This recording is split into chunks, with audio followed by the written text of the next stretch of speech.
On today's show, The View is calling for President Biden to pardon his son, Hunter Biden. It is the right thing to do to correct course and correct that wrong and pardon his son. Hollywood elites are continuing to bash people who supported Trump. Americans are very uninformed about reality, what's really going on. And Joe Rogan fires back at the legacy media. You guys us too many times, and we don't believe you anymore.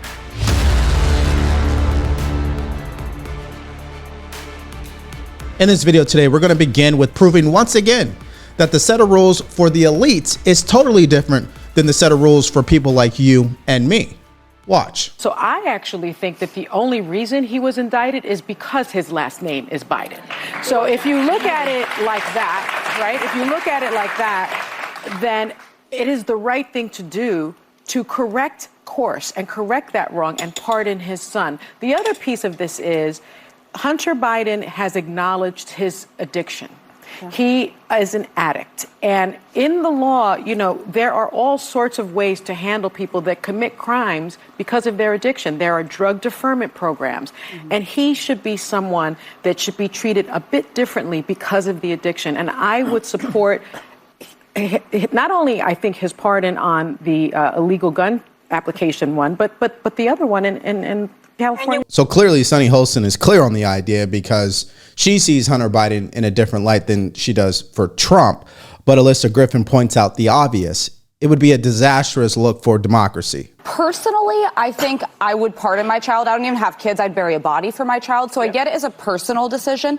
I worry a little bit about the implications for the country. And I mean this, not because Hunter Biden affects the country, but because there's such a distrust in the powerful, the politically connected. And there's this idea that there's a different system of justice. We just saw Donald Trump, his indictments go away because he's in power. So supporting Hunter Biden when it comes to this pardon would be like supporting Hillary Clinton when she was allowed to wipe those emails and never face any consequences for it. So in other words, a Hunter Biden pardon would be the final nail in the coffin for public trust in this current Biden administration, or whatever is left of this administration, that is. Now, while The View tries to excuse the Biden corruption, you know what Sunny Hostin is up to, right? Well, she is still clinging on to this idea that January 6th, the threat to democracy, is more important than inflation, border security, and foreign wars. Watch. You know, I know that most people are saying, well, this was a kitchen table issue. This was about the cost of eggs. Donald Trump never talked about the cost of eggs.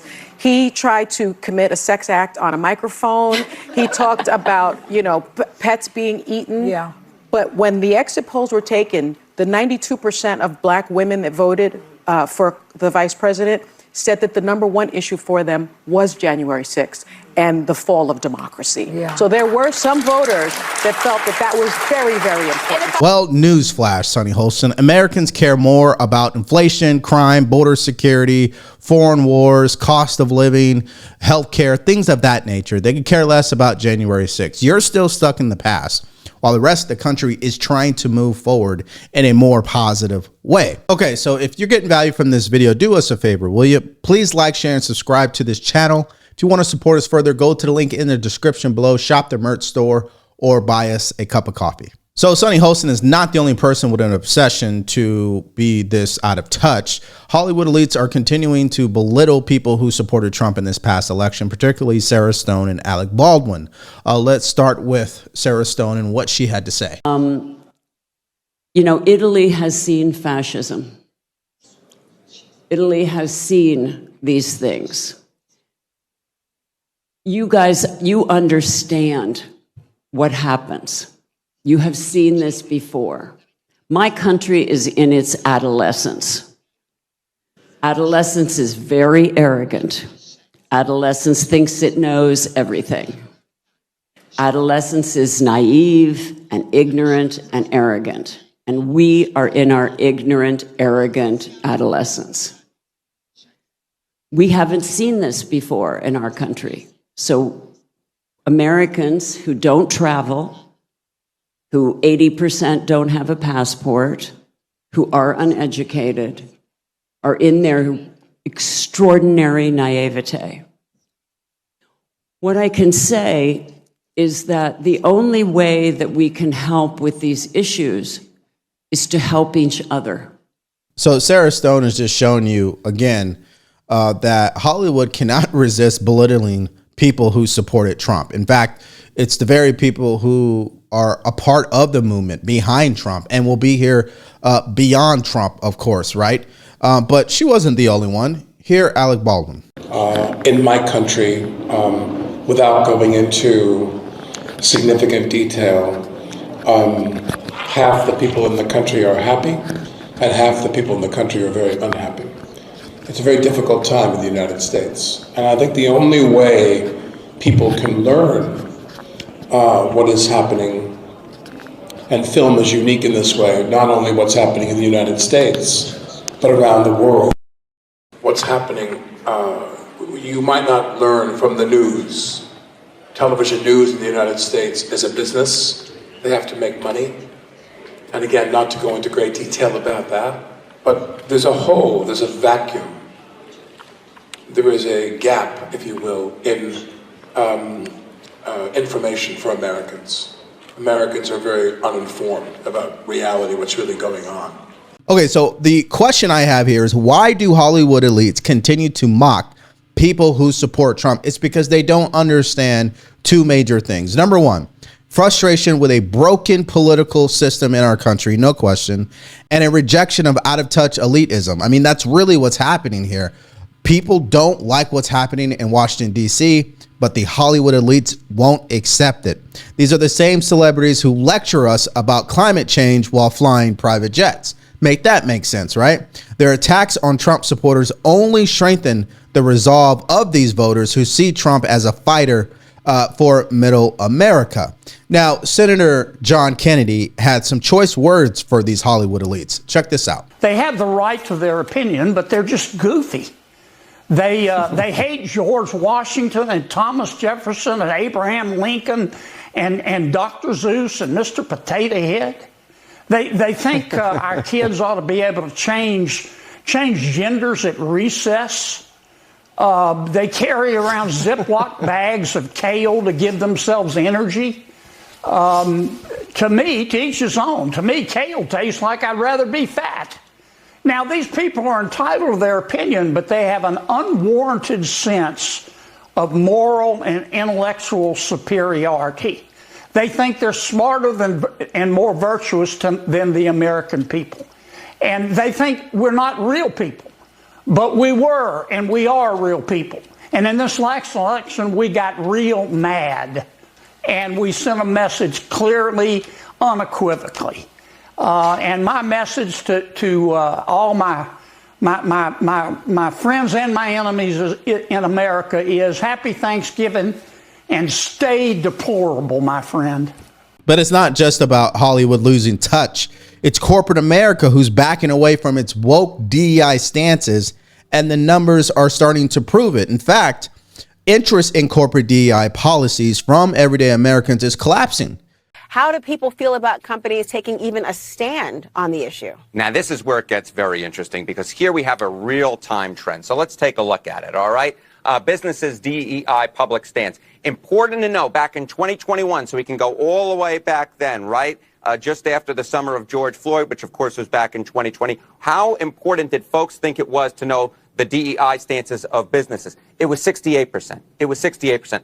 Look at where we are now in 2024, a real decrease. Just 53% of Americans want to know a business's DEI stance. So what we've seen here is back, right after the summer of George Floyd, there was a lot of interest in DEI, a lot of interest in folks knowing businesses' stances towards DEI.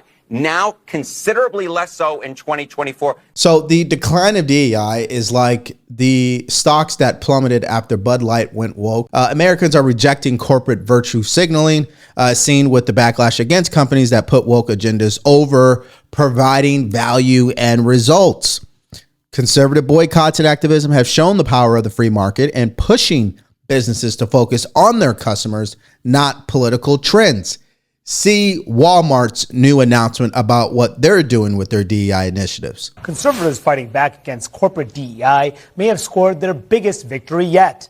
Walmart, the nation's largest private employer, just announced it is rolling back its diversity, equity, and inclusion initiatives amid outcries over so-called corporate wokeism and claims that DEI is more divisive than inclusive. Walmart says it's ending racial equity training programs for staff, evaluating programs designed to increase supplier diversity, reviewing funding of pride events, and removing sexual or transgender products marketed to children. Now, Walmart defends the move, saying, quote, "We have been on a journey and know we aren't perfect, but every decision comes from a place of wanting to foster a sense of belonging." Other companies making similar moves. They include Harley-Davidson, Tractor Supply, and John Deere. So Walmart rolling back its DEI initiatives reflects this shift, proving that Americans want competency and quality, not divisiveness or identity politics, right? This is a major win for everyday Americans who are tired of being told they're the problem by the very companies that they support. So it appears that reality is finally catching up with corporations like Walmart, just like the reality caught up to the Kamala Harris campaign. And even though they're still delusional and they're making excuses, and we did a video on that last night, and we'll link it at the end of this video particularly, Kevin O'Leary dismantled Kamala Harris in 60 seconds. The root of this mistake actually came very early on.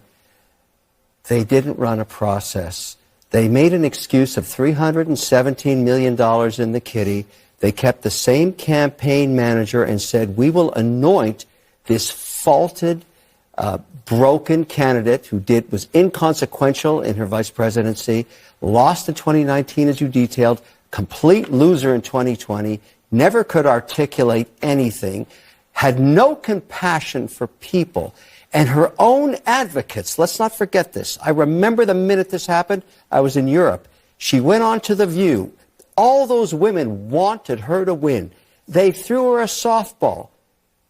They threw her a second softball.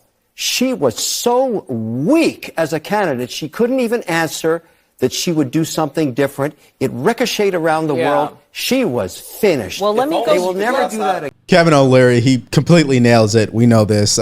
She failed to connect with voters or lead an effective campaign, obviously. Even as vice president, people didn't really know who she was. I mean, she was never really consequential in anything. And rather that video last night that I showed you where she looked intoxicated, or if it's just poor optics, it just adds to the growing reputation that she's one of the least effective politicians in modern history, right?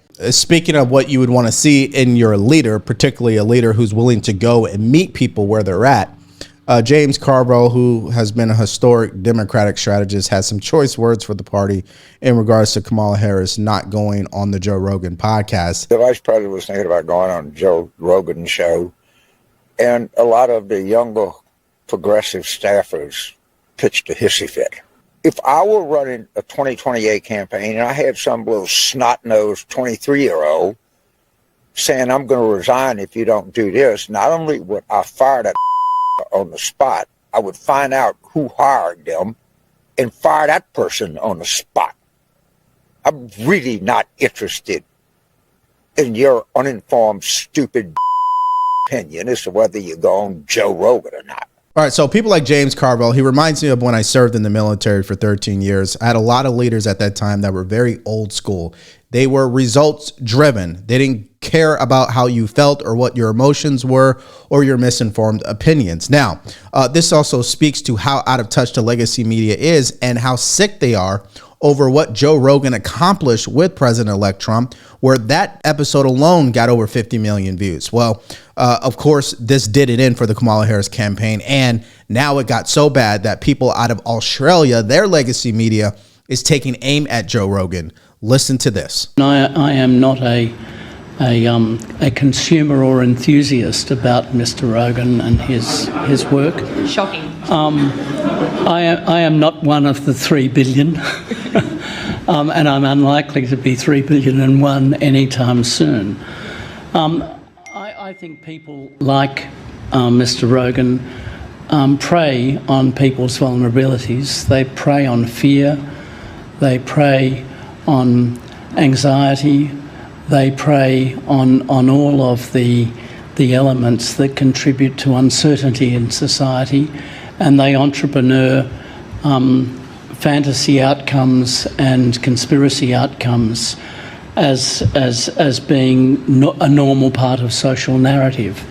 I personally find it deeply repulsive, and To think that someone has such remarkable power in the United States is something that I look at in disbelief. I'm also absolutely in dismay that this can be a source of public entertainment when it's really treating the public as plunder for purposes that are really quite malevolent. Okay, so we have heard this song and dance time and time again. He is really describing the legacy media. They are the ones who have been pushing fear. They have turned into people where, why would we listen to them for credible news? I mean, they're just not, right? We can go down the list over and over and over again of every single major story that turned out to be true, but they claimed that it was false. And so Rogan had to respond. That's what's interesting about social media. And social media, like there's this giant resistance right now to the idea that X is the news source of the world. They're the mainstream. It is. They're the mainstream. It's the news source of the world. You and these people that want to cling to authority and say, no, you're not. You're, God damn it, you're not you're not a journalist. You're not this, that. You guys f***ed us too many times. Yeah. And we don't believe you anymore. And so the only way for us to find out what's real and what's not real is someone posts it online and then everybody looks at it and then you get the community notes. And that's way better than the New York Times telling me that the Fruit Loops in Canada are exactly the same as the Fruit Loops in America, except for a bunch of shit that's banned.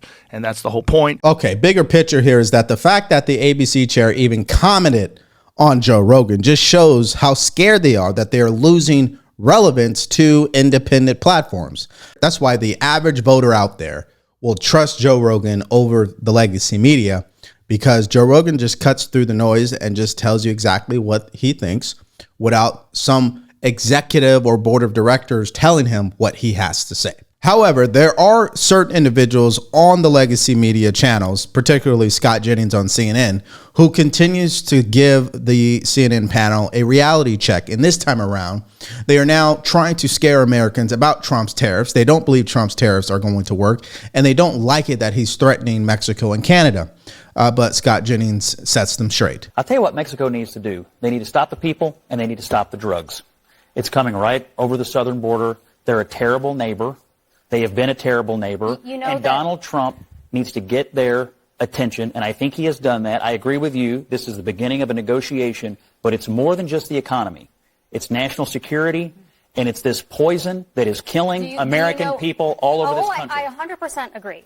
Like the fentanyl epidemic is horrible. It's tragic. We need to do something about it. And China's part of it as well, and they're part of it as well. You know that there actually was bipartisan legislation intended to increase our fentanyl detection technologies at the border, and Trump killed it. That was the bipartisan border bill that Trump basically unilaterally killed. You keep fighting these old battles. It's Donald not Trump, an old battle. You're saying it's a very, you're not over it. No, Donald Trump you're won, saying it's a and current he wants, issue. and I'm he saying wants we have a the solution. border secured. That's the solution to it. But he wants the That's the solution It's not to the it. only solution, because Mexico has to do something. They it's have coming been up doing their something. country and right over our border. They do nothing. It's a crisis. They do nothing. Do you know what's happened to border crossings in the last year? They've gone down by about 75%. It's a crisis. Precisely. If you want to argue that it's safe and secure, that's crazy.